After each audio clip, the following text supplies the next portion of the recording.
हाय सांगमाने जय जगन्नाथ जय श्रीराम। आज आउ एक नुआ वीडियो मु आपण मानक स्वागत जनाऊँगी।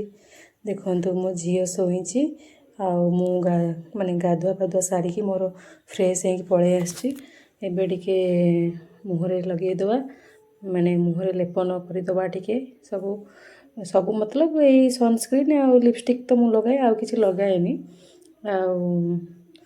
जीवा बाहर की जीवा ड्यूटी पाइका आज दिन में कौन कौन कली कौन नाई कौन कौन घटिला कौन है वीडियो आगू कंटिन्यू करंतु जानीपारे। आपण मैंने केमती अच्छा सांग मैंने मत तो कहीं कमेंट भी जनाऊना मैंने कमेंट भी करूना कि मैंने मो वीडियो भी लॉन्ग वीडियो कले कहीं भी देखुना तो एत परिश्रम करी भी मत मैंने मो परिश्रम माने वृथा टाइप लगुच कहीं जदि भी किए जड़े देखते कि लाइक करते कमेंट करते तो खुशी लगता आहरी एक्साइटेड हूँ मु लॉन्ग वीडियो पाइका। एबे तो मु बाहरी ऑलमोस्ट बाहरी गला आज कौन कि बापांकर मंथली ब्लड टेस्ट हुए मो बापांकर सुगर तो मंथली माने सब मासरे हुए आ मो बापांकर जेहेतु 2024 मसीह बापा बहुत सीरीयस होता किडनी माने डैमेज होता बापा डायलिसिस होते से बापांकर भी यूरिया क्रिएटिनिन 6 मंथ्रे थे आगुरी तो प्रति मासे होता कि देह भल है 6 मास को थे यूरिया क्रिएटिनिन करने डॉक्टर एडवाइस कर तो मो बापा मत आज माने भोर 4टारू डाकी कहीं फास्टिंग ब्लड सैंपल टाणी तापर से खाइला 2 घंटा पर ब्लड टाणी माने टाणी भी ड्र करके रखी बोली बापा मत 4टा रात उठे नहीं तो मुझे ब्लड ड्र करवाटा वीडियो कर पार नी कहीं एत राति माने किए कैमेरा धर फोनटा धरने कहीं नथिले ना भाउज उठी नथिले तो से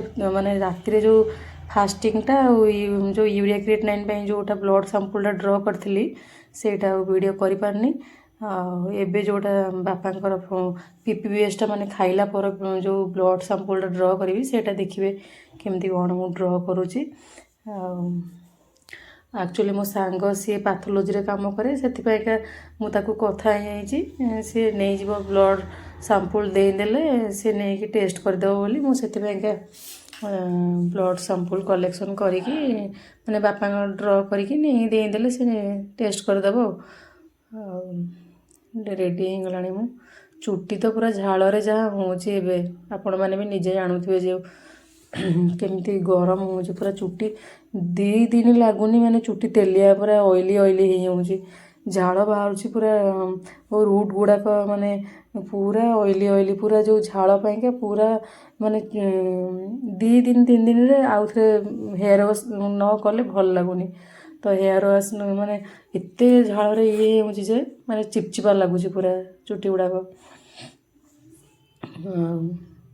माने भाविली चुट्टी छाड़ी जी किंतु पुणी चुट्टीटा को फोल्ड कली पुणी कौन है भल लगे पुणी माने छाड़िली एमती करूए चुट्टी फोल्ड करूए छाड़ुए गरम तो जमती हो मुहरे भी बांधिकी जावाई भल लगुनि माने फेस पचे खराब हो जाओ कि बांधिकी जावाई माने एत गरम एत झाड़ बाहर कहर ना ए तो बाहरी गला मु चलतु बापांकर ब्लड सैंपल कलेक्शन करवा देखु बाहरी गला चलतु जीवा बापा शोई मुझे डाकिकी आनी आज खाइबापी मु नहीं डालमा करने चाउल नहीं यहाँ परिवा डाली आटा चाउल आजर कम अच्छी मो झीर आरडी सुकन्या आरडी तो से जड़े दादा डिपोजिट कर दियंती सुकन्याटा डिपोजिट करी आईटा हूँ बापांकर फास्टिंग आ यूरिया क्रिएटिनिन सैंपल जोड़ा कि राति 4टारू कलेक्शन करी जो भोर 4टारू सेटा तो वीडियो करि पारनी एबे बापांकर जोड़ा पीपीबीएसटा टाणी सेटा ही आपन देखिए सेटा कलेक्शन कला बेले ड्र कला बेले आईटा काली गोटे बापांकर आनी मु सार्टटे ଡେଲି ୟୁଜ୍ ପାଇଁକା ବାପାଙ୍କ ପାଇଁ ସେଇଟା ଟିକେ ବଡ଼ ହେଉଛି ତ ତାକୁ ନେଉଛି ପୁଣି ଆଉଥରେ ସାଙ୍ଗରେ କାଟିବା ପାଇଁକା। ଆଉ ଗୋଟେ ତାଙ୍କର ମାନେ ଯେହେତୁ ବାପା ଯାଉଛନ୍ତି ବେପାରରେ ତାଙ୍କର ଗୋଟେ କ୍ୟାପ୍ ଦରକାର ଟୋପିଟେ, ସେଇଟା ବି ଆଣିଥିଲେ, ସେଇଟା ବି ତାଙ୍କୁ ବଡ଼ ହେଉଛି ତ ସେଇଟା ଦୁଇଟାକ ରିଟର୍ନ କରି ଏ ଯେଉଁ ସାର୍ଟଟା ତ ରିଟର୍ନ କରିବିନି ଛୋଟେଇବି ତ କ୍ୟାପ୍ଟା ରିଟର୍ନ କରି ଆଣିବି ଛୋଟଟା। ଆଉ ଦେଖନ୍ତୁ ଏଇଟା ହେଉଛି ଭାଏଲ୍ ଆଉ ଏଇଟା ହେଉଛି ସିରିଞ୍ଜ। ଚାଲନ୍ତୁ ବାପାଙ୍କର ବ୍ଲଡ଼ ଡ୍ର କରିବା। ଏଇଟା କଟନ୍ ଆଉ ବାପାଙ୍କ ବ୍ଲଡ଼ ଡ୍ର କରିଦେବା କାହିଁକିନା ମୋତେ ବି ଡେରି ହେଲାଣି ଡ୍ୟୁଟି ଯିବା ପାଇଁକା। ଯେହେତୁ ମୋର ମାନେ 7:05-10 ସୁଦ୍ଧା ମୋତେ ନିହାତି ପହଞ୍ଚିବାକୁ ପଡ଼ିବ। ଅଲମୋଷ୍ଟ ସେତେବେଳକୁ ହେଇଗଲାଣି ଆସି 6:40। ମୁଁ ବି କେମିତି କ'ଣ କରିବି, କେମିତି ଯିବି ମାନେ ତରବରରେ ମାନେ ଡ୍ର କରିବା ବେଳବେଳେ ମାନେ କରିବା ପାଇଁକା ବି ହଡ଼ବଡ଼ି ହେଉଥିଲି। ବାପା ବସୁଛନ୍ତି, ଭାଉଜଙ୍କୁ ଟିକେ କ୍ୟାମେରା ଧରେଇ ଦେଇଛି, ବାପାଙ୍କୁ ହାତ ମୁଠା କରିବାକୁ କହିଲି। ଆକ୍ଚୁଆଲି ଏଠି ଟର୍ନିକେଟ୍ ବାନ୍ଧିଲେ ଭେନ୍ ବଢ଼ିଆ ସେ ବାହାରି ପଡ଼ିବ। ଆଉ ଯେହେତୁ ମୁଁ ଭାଉଜଙ୍କୁ ବି ଦେଇଦେଇଛି ଫୋନ୍ଟା ଧରିବାକୁ, ବାପା ହାତ ମୁଠା କରୁଥିଲେ କିନ୍ତୁ ଆଜି ଭେନ୍ ବି ହେଉଛି ସ୍ଲିପ୍ କଲା, ବାପାଙ୍କୁ କଷ୍ଟ ହେଉଥାଏ ଆଉ ବ୍ଲଡ଼ ଆସିଲାନି। ମାନେ ବାପାଙ୍କ ଜାଗାରେ ମୁଁ ବି ଥିଲେ ବି ମୋତେ ବି କଷ୍ଟ ହେଇଥାନ୍ତା, ଯିଏ ବି ଥିଲେ, କାହିଁକିନା ଭେନ୍ ଭିତରେ ସିରିଞ୍ଜଟା ନିଡିଲ୍ଟା ଫୁଟେଇକି ଏପଟ ସେପଟ କଲେ ଯେଉଁ ଯାହାକୁ ହେଲେ ବି କାଟିବ। ସେଠି ବି ବାରମ୍ବାର ଦେଖିଲି କିନ୍ତୁ ମାନେ ଭେନ୍ଟା ଦେଖିକି ଫୁଟେଇଲି କିନ୍ତୁ ସେ ଭେନ୍ଟା ସ୍ଲିପ୍ କରିଗଲା, ବ୍ଲଡ଼ ଆଉ ଆସିଲାନି। ସେଥିପାଇଁ ସେଠି ଆଉ ବାର ଚେକ୍ ମାନେ ଇଏ ନ କରିକି ତ କାଢ଼ିଦେଲି ସିରିଞ୍ଜଟା, ଯେଉଁ ନିଡିଲ୍ଟା କାଢ଼ିଦେଲି କାହିଁକିନା ବାପାଙ୍କୁ କଷ୍ଟ ହେଉଥାଏ। ସେଥିପାଇଁକା ମୁଁ କହିଲି ନାଇଁ ସେପଟ ହାତରେ ଟ୍ରାଏ କରିବି। ଆକ୍ଚୁଆଲି ମୁଁ ଭୋରୁ ଯେଉଁ ଟାଣିଥିଲି ସେଇଟା ଥରେକରେ ହେଇଗଲା ଆଉ ବି ଲେଫ୍ଟ ହ୍ୟାଣ୍ଡରେ ହିଁ ହେଇଥିଲା। ଟର୍ନିକେଟ୍ ବାନ୍ଧିଲେନି କି ଯାହା ବି ଗୋଟେ ହାତ ଉପରେ ବାନ୍ଧି ଦେଇଥାନ୍ତି ସେଇଟା ଆରାମସେ ବାହାରି ପଡ଼ିଥାନ୍ତା। ମୁଁ ଯେହେତୁ ବାନ୍ଧିଲିନି ଭୁଲ କରିଦେଲି, ମାନେ ସେଇଟା ବ୍ଲଡ଼ର କଲାବେଳକୁ ଭେନ୍ ସ୍ଲିପ୍ କରି ଯାଉଥାଏ ଆଉ ଆସୁନଥାଏ। ମୁଁ କହିଲି ନାଇଁ ଆଉ କାଢ଼ିଦେଲି। ମୁଁ କହିଲି ବାଁ ହାତରେ ମୁଁ ଟ୍ରାଏ କରିବି ବୋଲି ଯେତେ ଚେଷ୍ଟା କଲି କିନ୍ତୁ ସେ ଭେନ୍ରେ ବାଜୁ ନଥାଏ। ସେଥିପାଇଁ ମୁଁ କହିଲି ନା ଏ ମାନେ ମସଲରେ କୁଆଡ଼େ ବାଜୁଥାଏ, ସେ ସ୍ଲିପ୍ କରିଯାଉଥାଏ ଭେନ୍ଟା। କାଢ଼ି ଦେଇକି ଏପଟ ହାତରେ ଟ୍ରାଏ କରିବି ବୋଲି ସେପଟ ହାତଟା ଭାଙ୍ଗି ଦେବା ପାଇଁ ବାପାଙ୍କୁ କହିଲି, ତ ଏପଟ ହାତରେ ଟ୍ରାଏ କଲି। ସକାଳେ ଏଇ ଯେଉଁ ଭେନ୍ରୁ ଏବେ ମାନେ କାଢ଼ିବା ପାଇଁ ଟ୍ରାଏ କରୁଛି ସେଇ ଭେନ୍ରେ ହିଁ ସକାଳେ କାଢ଼ିଥିଲି। ଏଠି ନିଡିଲ୍ ମାନେ ଇଏ ଆସିଲାଣି ଟିକେ ବ୍ଲଡ଼, ଏବେ ଆରାମସେ ଆସିଗଲା ବ୍ଲଡ଼। ଦେଖନ୍ତୁ ଭେନ୍ଟା ସେପଟ ରାଇଟ୍ ହ୍ୟାଣ୍ଡରେ ସ୍ଲିପ୍ କରିଗଲା, ନହେଲେ ହେଇଥାନ୍ତା। ଆକ୍ଚୁଆଲି ବାନ୍ଧି ଦେଇଥାନ୍ତି ମୁଁ ଯଦି ସେ ଆରାମସେ ବାହାରି ପଡ଼ିଥାନ୍ତା, କି ନହେଲେ କିଏ ଯଦି ଧରିଥାନ୍ତା ବାହାରି ପଡ଼ିଥାନ୍ତା। ମୁଁ ଆଉ ଭୁଲ କରିଦେଲି, ବାପାଙ୍କୁ କଷ୍ଟ ଦେଲି। ବାପା ସରି, କ୍ଷମା କରିଦେବ। ମୁଁ ଜାଣିକି ବି ମାନେ ଜାଣି ଶୁଣି ଯେମିତି ଭୁଲ କରନ୍ତି ସେଇ ଟାଇପ୍ର ମୁଁ ଆଜି ଭୁଲ କରିଦେଲି। ବାପାଙ୍କୁ କଷ୍ଟ ହେଇଥିବ, ଛୁଞ୍ଚି ବାର ଫୁଟେଇଛି। ତ ଏଇଟା ବ୍ଲଡ଼ ସାମ୍ପୁଲ୍ କଲେକ୍ସନ୍ କରିଦେଇଛି ଆଉ ତାକୁ ଟିକେ ସେକ୍ କରିଦେବି। ଟିକେ ଜଷ୍ଟ କରିବା ଦରକାର, ବେଶୀ ବି କରିବା ଦରକାର ନାହିଁ। ସେକ୍ କରିକି ମୋର ଏତେବେଳକୁ ହେଇଗଲାଣି ଆସିକି ମାନେ 7ଟା ଅଲରେଡ଼ି ହେଇଯାଇଥିଲା।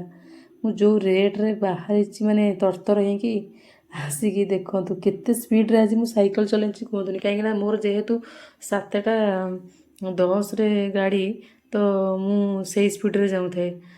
ତ ଆସିକି ନିଆଳିରେ ପହଞ୍ଚିଗଲି, କି ଝାଳ ବାବରେ, ଏ ପ୍ରଭୁ କୁହନ୍ତୁନି। ପୁଣି ଚୁଟିଟା ଯେଉଁ ଛାଡ଼ି ଦେଇଥିଲି ସିଏ ଯେଉଁ ଗରମ, ଆଉ ଏଇ ଯେଉଁ ମୁହଁରେ ବାନ୍ଧିଥିଲି ସିଏ ଯେଉଁ ଗରମ, ଏଇସବୁ ସାଙ୍ଗରେ ପୁଣି ଧରିକି ଆଇଛି। ପାଲା ପୁରା ତାକୁ ନେଇକି ବଡ଼ବାପାଙ୍କ ଦୋକାନ ଭିତରେ ରଖିଦେଲି। କହିଲି ବଡ଼ବାପା ମୁଁ ଗଲାବେଳକୁ ଏଇଟା ନେଇକି ଯିବି। ଝାଳ ଯେ ଝାଳ, ପୁରା ମୁହଁ ବେକ ସବୁ ଡ୍ରେସ୍ ପୁରା ଓଦା। ଆଉ ମୁଁ କହିଲି ନା ଚୁଟିଟା ଆଉ ଖୋଲା କରିବିନି, ତାକୁ ଫୋଲ୍ଡ କରିଦେଲି ପୁଣି। ଆଉ ଦେଖନ୍ତୁ ବସ୍କୁ ୱେଟ୍ କରିବା ପାଇଁ ଚାଲିଲି, କିନ୍ତୁ ଆଜି ମାନେ ଏମିତିଆ ଟାଇମ୍ ମାନେ ବେଳା ମୋର, ବସ୍ ବି ଆଜି ଲେଟ୍ରେ ଆସିଛି। ମାନେ 7:10ରେ ବସ୍ ଆସିବା କଥା, 7:20ରେ ବସ୍ ଆସିଲା। ମୁଁ କହିଲି ଯାହା ହଉ ଟିକେ ତ ହେଲେ ଆଟଲିଷ୍ଟ ମୁଁ ରିଲାକ୍ସ ହେଇଗଲି, ଟିକେ ମାନେ ନିଶ୍ୱାସ ମାରିବା ପାଇଁ ବି ସମୟ ମିଳିଗଲା। ବସ୍ ଆସି ପହଞ୍ଚି ଯାଇଥିଲା। ଆଉ ଆଜି ବସ୍ରେ ଏତେ ଭିଡ଼ ଭଗବାନ, ପୁରା ମୁଁ ଛିଡ଼ା ହେଇଛି ଆପଣ ଏଇପଟ ରୁଟ୍ରେ ଯଦି କିଏ ହେଇଥିବେ ତାହେଲେ ଜାଣିପାରିବେ। ମୁଁ ନଡ଼ିଆ ଗୁରୁଡ଼ି ଯେଉଁଟା, ନାଇଁ ନଡ଼ିଆ ଗୁରୁ ନୁହଁ ସରି, ମୁଁ ଓଲଟପୁର ଯାଇକା ଛିଡ଼ା ହେଇକି ଯାଇଛି। ଓଲଟପୁର ଯାଇ ଛିଡ଼ା ହେଇକି ଯାଇଛି। ତାପରେ ଜଣେ ବସିଥିଲା ଆଗରେ, ସେ ଓହ୍ଲେଇଲେ, ମୁଁ ତାପରେ ବସିଲି। ଆସି ପହଞ୍ଚିକି ଗେଟ୍ ପାଖରେ ଆସି ପହଞ୍ଚି ସ୍କୁଲରେ ପହଞ୍ଚିଗଲାଣି। ପଞ୍ଚିଂ କରିଦେଲି, ରେଜିଷ୍ଟରରେ ବି ସାଇନ୍ କରିଦେବି। ତାପରେ ସ୍କୁଲ ଭିତରକୁ ଏଣ୍ଟ୍ରି କରିଗଲି। ଓହୋ ବାପରେ କି ଗରମ। ଏବେ ଚାଲିଲି। ଏବେ ତ ସ୍କୁଲ ଆମର ଛୁଟି ହେଇଯାଇଛି, ସମର ଭ୍ୟାକେସନ୍ ଛୁଟି। ତ ହେଉଛି ସେଥିପାଇଁ ପ୍ରେୟାର ହେଉନି। କିଛି ସମୟ ପରେ ଏଠି ଗପିକି ଟିକେ ଫ୍ୟାନ୍ରେ ବସିଲି, ମୋବାଇଲ ଦେଖିଲି। ତାପରେ ଆସିଲି ଖାଇବା ପାଇଁ। ଛତୁଆ ଦେଖନ୍ତୁ ପୁରା ଡବା ଖାଲି। ଆଉ ଛତୁଆ ପୁଣି ଆଣିବାକୁ ପଡ଼ିବ।